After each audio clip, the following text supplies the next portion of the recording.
ang pakikinig ay isang gawain na ating nagagawa araw-araw. Automatiko nating napapakinggan ang anumang bagay sa ating paligid na may tunog, ngunit ang pakikinig ay may sistemang kahulugan. Ayon kay Yagang, ang pakikinig ay ang kakayahan ng taong umunawa at matukoy ang mensahe ng isang taong nagsasalita. Ayon naman kay Alcantara, isa itong komplikadong kasanayan na nangangailangan ng hirap at atensyon. Kabilang na rito ang pagkilala, pagpipili, pagsasaulo at paghinuha. Kinikilala ng tagapakinig ang tunog ng mga salita. At ayon naman kay John Marshall, ang pakikinig ay isang makapangyarihang instrumentong nagsisilbing impluwensya upang makipag-usap ng mabuti. Ang nadinig at makinig ay dalawang magkaibang gawain. Ang nadinig ay nadinig mo lamang ang iba't ibang tunog sa paligid kahit hindi mo man ito gustuhin. Samantalang ang makinig ay ang aktibong gawain na kung saan nakikinig ka sa isang diskusyon at ikaw ay may natutunan. Sa madaling salita, kapag ikaw ay may layunin, ikaw ay nakikinig at kung ikaw ay walang layunin, ay nadinig mo lamang ito. Ang pakikinig. Ano nga ba ang kahulugan at ang kahalagahan nito? Ito ay isang aktibong proseso ng pagtanggap ng mensahe sa pamamagitan ng pandinig at pag-iisip. Aktibo ito dahil nagbibigay daan ito sa isang tao na pag-iisipan, tandaan at suriin ang kahulugan at kabuluhan ng mga salitang kanyang napakinggan. Ang pakikinig sa makatuwid, ang pag-unawa sa kahulugan ng mga tunog na napakinggan. Nangangahulugan ito sa pakikinig ng may layunin ang pag-unawa sa kahulugan ng mga salita at pangungusap na naririnig. Inuunawa ang mga katotohanan at idea ng napakaloob sa salitang napapakinggan. Pagkakaiba ng pandinig at pakikinig. Bagamat magkaugnay, may pagkakaiba ang pandinig at pagkikinig. Sa level ng pisikal ng pandinig sapagkat isang kapasidad ito para matukoy ang tunog na mabubuo ng isang salita. Tumutukoy ito sa ating kakayahang marinig ang anumang tunog sa pamamagitan ng ating mga tenga. Samantala, isang proseso ng pag-iisip na may layunin na unawain ang kahulugang napakaloob sa mga tunog, pinakikinggan ang pakikinig. Bagamat magkaiba ang pagdinig at pakikinig, magkaugnay ang dalawa sapagkat hindi maaring mangyari ang tunay na pakikinig kung walang pandinig. Preliminaryong hakbang sa pakikinig ang pandinig. Natatamo ang pag-uunawa sa pamagitan ng ating isipan.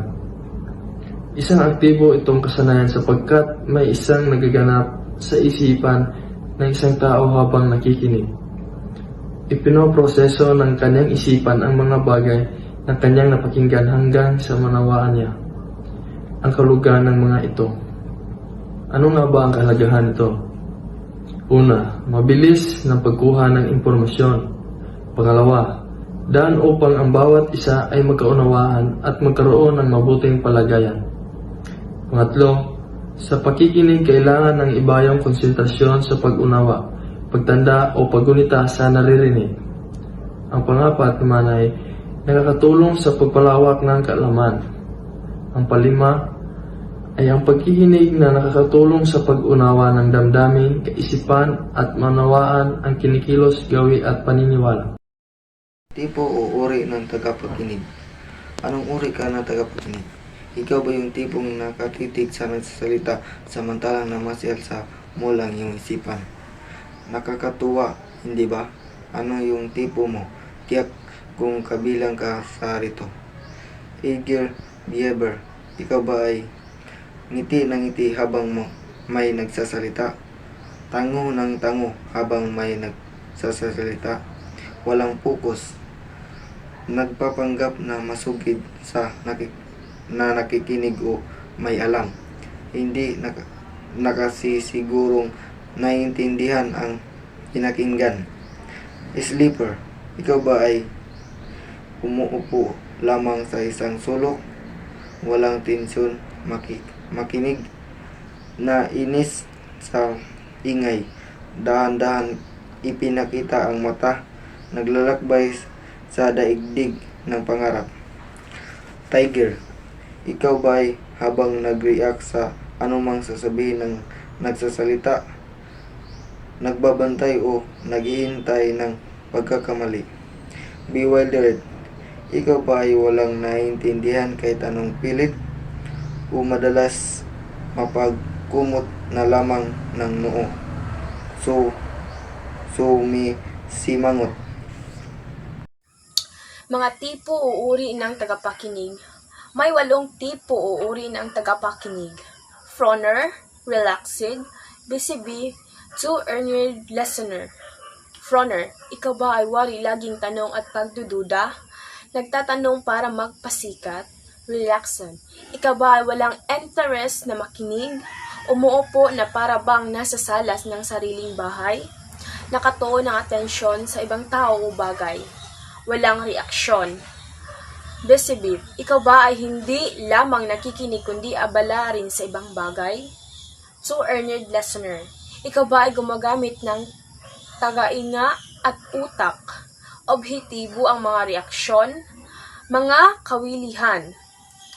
May mga tip na epektibong pakikinig.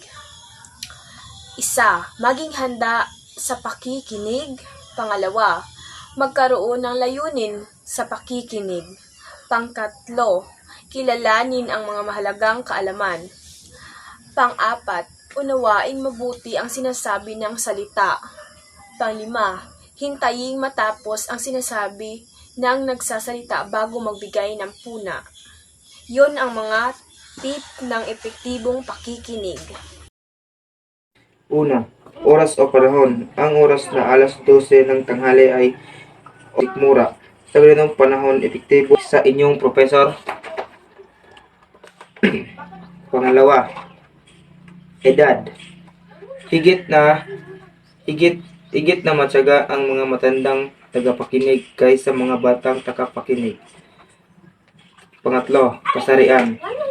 Sensya ng babaeng tagapakinig samantalang madaling mabagot ang sa mga lalaki. Mas mapanuri ng mga detalye ang mga babae kung ihahambing sa mga lalaki.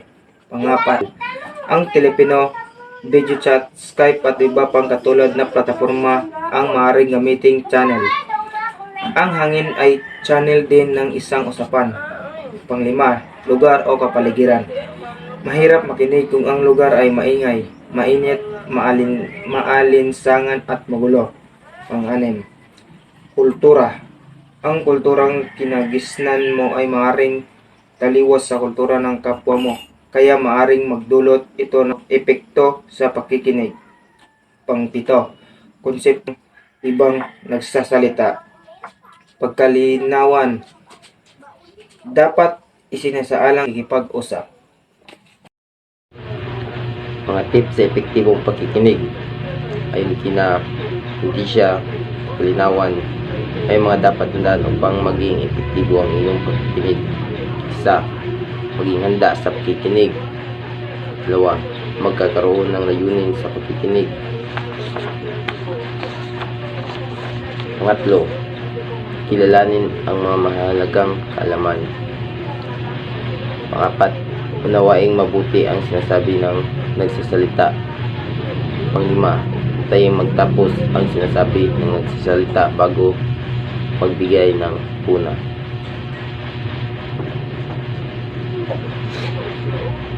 Katangian ng kritikal ng pagkikinig.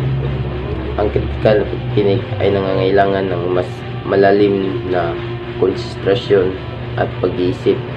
Ayon kina Alcaraz, lubhang nakapokus at aktibo ang isip. Ang tagapakinig sa mga ideyang nararapat suruin at bigyan ng kaukulang atensyon. Uri ng kritikal ng pagkikinig. Diskriminatibo.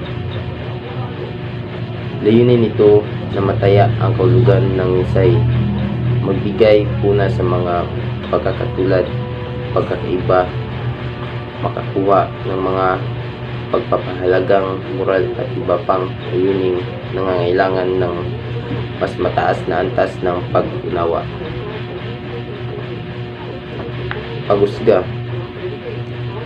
Layunin nito ng magbigay ng hatol sariling reaksyon tungkol sa napakinggan na mga pangyayari.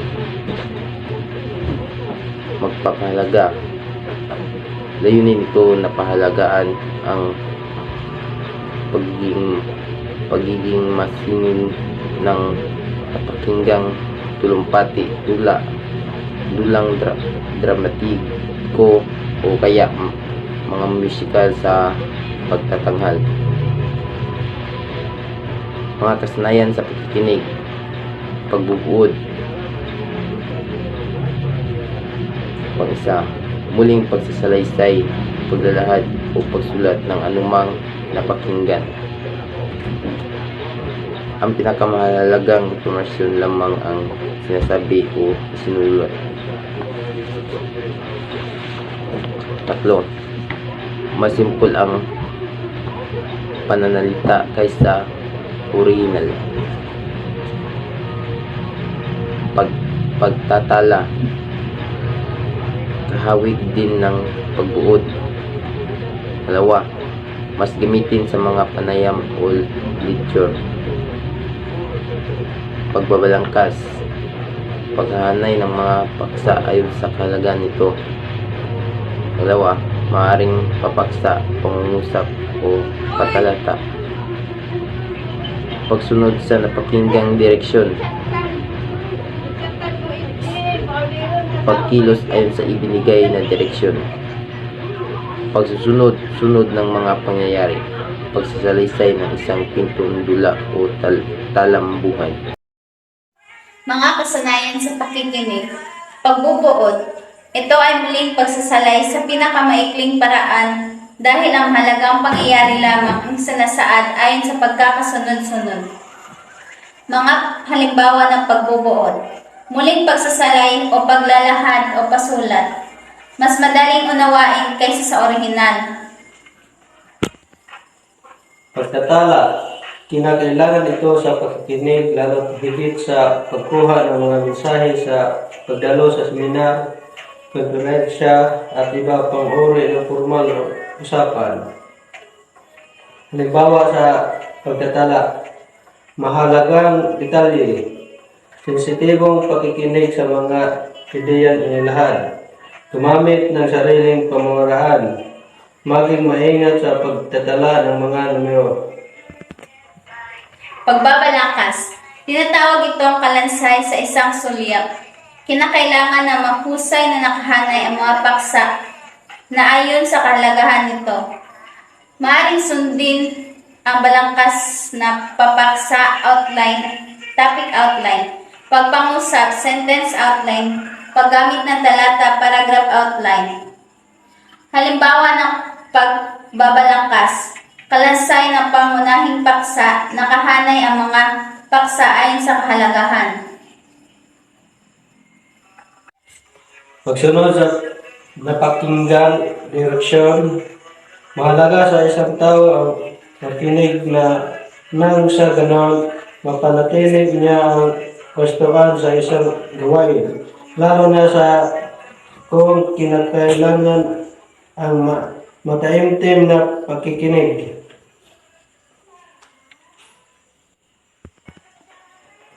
Halimbawa, dapat ibigay sa malinaw at kawili-wiling paraan upang ito'y higit na mabisa. Pagsusunod-sunod ng mga pangyayari. Ang kasanayang pakikinig at pagsusunod-sunod ng mga pangyayari ay mahalagang kakayahan sa komunikasyon. Ito ay naglalaman ng pagbibigay pansin sa detalye, pag-unawa sa mensahe at pagtugon ng maayos sa mga pangyayari. Halimbawa ng pagsusunod-sunod ng mga pangyayari, nabibigyan ng ebalwasyon o pagtataya ng tagapakinig kung ano ang pagkakasunod-sunod ng mga pangyayari. Ang pakikinig bilang isang proseso. Kailangan walang depekto ang lahat ng bahagi ng tenga upang makarinig ka. Para masabing ikay nakarinig, dapat maganap ang mga sumusunod na yugto. Unang yugto, pagdating ng mensahe. Dito nagaganap ang pagdating ng impormasyong napakinggan. Ikalawang yugto, pagbibigay focus sa mensahe. Dito naman nangyayari ang pagtukoy sa mismong mensahe ng nagpadala. Ikatlong yugto, pagbibigay kahulugan sa mensahe. Dito binibigyan talakay ang evaluasyon ng mensahe kung paano naunawaan o naintindihan ng tagatanggap ng mensahe ang buong daloy ng impormasyon kailangang marinig. Magandang araw sa inyong lahat. Ako po si John Ed Sirkyun, ang tagaulat ngayong araw. Ang paksa na ating tatalakayin ngayong araw ay tungkol sa uri ng kritikal na pakikinig. Ano nga ba ang mga uri ng kritikal na pakikinig? Una ay ang diskriminatibo.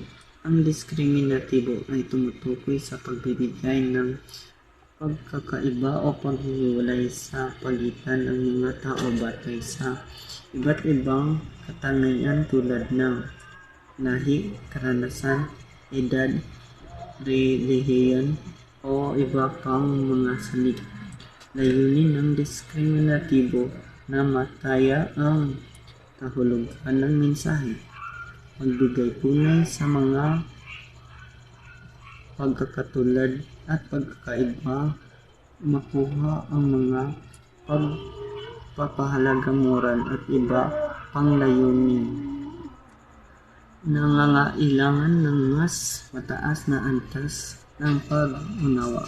Ito ay nagbibigay abay sa atin na maging panuri, mapagpahalaga at makatarungan sa ating pakikitungo sa iba. Pangalawa ay ang pahusga. Ang pahusga ay isang proseso ng magbibigay ng hatol o sariling aksyon tungkol sa mga napakinggan na mga pangyayari. Layunin nito ang magbigay ng pag-unawa at evaluation sa mga pangyayari base sa mga impormasyong nakuha sa pamamagitan ng pagsusuri ng mga detalye, konsepto at ebidensya. Maaaring magkaroon ng maayos na pahusga sa isang pangyayari.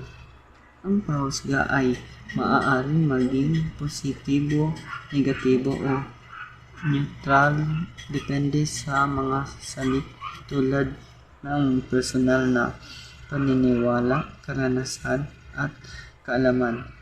Mahalaga rin na maging bukas sa iba't ibang perspektiba at magkaroon ng malasakit sa iba pang pagkaroon ng mga malawak at patas na pagsusuri ay ang mapagpahalaga. Ang mapagpahalaga ay isang proseso ng pagbibigay ng halaga at pagkikilala. Kalagahan ng mga napakinggang talumpati, dulang dramatiko o musikal na pagtatanghal. Layunin nito ang pagpapahalaga sa pagiging masinig ang mga nabanggit na ayon sa singing. Sa pamamagitan ng pag-appreciate sa mga ito, nagkakaroon tayo ng pag-unawa at pagkilala sa mga kahalagahan ng sining sa ating buhay. Ayun lang po, maraming salamat sa pagkikinig.